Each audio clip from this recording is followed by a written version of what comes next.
બધે શરીરમાંથી કચરો કાઢી નાખવાનો તો સારું થાય. જય શ્રી કૃષ્ણ બધાને. વાપીથી ભગવાનભાઈ ચૌહાણ.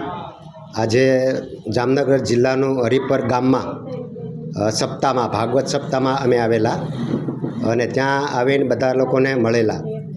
એમાં આ ભાઈ જે છે મનસુખભાઈ, જો આજે કાચી ભાજી પાલકની અને કોથમરી એના ફળિયામાં જ ઉગેલું ઓર્ગેનાઇઝ તે આજે ખાય છે. અને બધી અમે નવી ભોજન પ્રથાની વાત કરી. એ પોતે હેન્ડીકેપ છે, એને સુગર પણ છે અને બીપી પણ છે.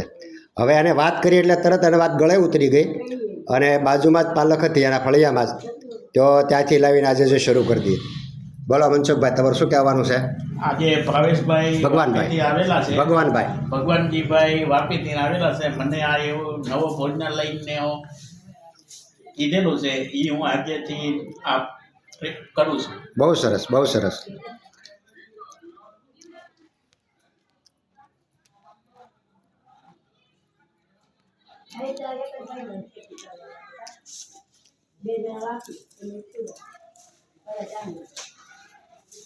જા મારા બાપુજી, એણે 1 મહિનો પાલક અને કોથમરી નેચરલ ભોજન લીધેલું અને આજે 1 મહિના પછી જામનગર 12 કલાકનો 15 કલાકનો પ્રવાસ કરીને અને આજે તંદુરસ્ત ને મસ્ત છે. આજે એ પણ પાલક ખાય છે, ગામડાની ઓર્ગેનાઇઝ. એટલે ખરેખર બધાને ઘેરે આપણે પાલક વાવવી જોઈએ, એટલે ઓર્ગેનાઇઝ ખાઈ અને શરીર તંદુરસ્ત રહે. એટલે ભગવાને ગીતામાં કીધું પત્રમ પુષ્પમ ફલમ તોયમ.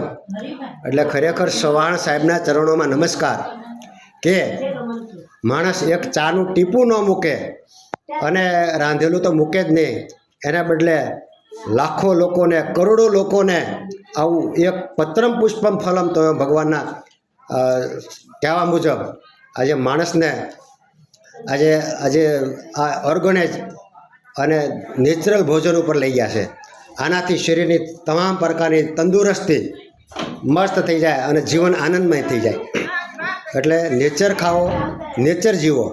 એટલે આવો એક વિડીયો પહેલી વાર આવેલો કે એ ભાઈ છે વિડીયાની માલ કે ઘાસ ફૂસ અને આવું બધું ખાય. ત્યારે એક ભાઈએ એને પ્રશ્ન કરેલો કે તમે આવું કેટલા ટાઈમથી ખાઓ છો?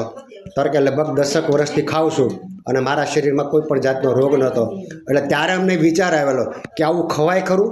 માણસ આવો ખાઈ શકે? તો આજે અમે તો ખાઈએ જ છીએ, પણ આજે આ મનસુખભાઈ હરિપરની અંદર આજે પહેલી વાર મળ્યા અને આવી નેચરોપેથીની વાત કરી અને પાલકનું કોથમીરનું અમે બધું સમજાવ્યું. એટલે પહેલી વાર સાંભળ્યા ભેગું જ એને શરૂ કરી દીધું. એટલે ખરેખર ચૌહાણ સાહેબના ચરણોમાં નમસ્કાર. અને આ સાધના જે છે એ ત્રિસૂત્રી સાધના છે, એમાં કેટલી તાકાત ને કેટલી શક્તિ છે તે આપણે જોઈ શકીએ છીએ. સરસ મજાની આજે તાજી અને ઓર્ગેનાઇઝ આવી સરસ મજાની અમને આ પાલક મળી છે. આજે દાદા પણ સરસ મજાની પાલક ખાઈ રહ્યા છે અને આજે તંદુરસ્ત અને મસ્ત છે. આજે કથામાં સપ્તાહમાં આજે 4થો દિવસ છે અને આજે 4 દિવસથી દાદા અહીંયા મજા કરે છે, આનંદ કરે છે. આજે 92 વર્ષની ઉંમરે પણ દાદા આજે પાવરફુલ છે. એટલે આ બધાનું એક જ કારણ છે અને તે એટલે નેચર ભોજન. એટલે નેચર ભોજન ખાવાથી શરીર આખું તંદુરસ્ત અને મસ્ત થઈ જાય. અને દવા વગરની જે દુનિયા છે તે આજે અમારો સંકલ્પ છે, તે આજે એની માટે અમે પ્રયત્ન કરીએ છીએ. એટલે ખરેખર કોટી વંદન ચૌહાણ સાહેબને ચરણો નમસ્કાર. વાપીથી ભગવાનભાઈ ચૌહાણ.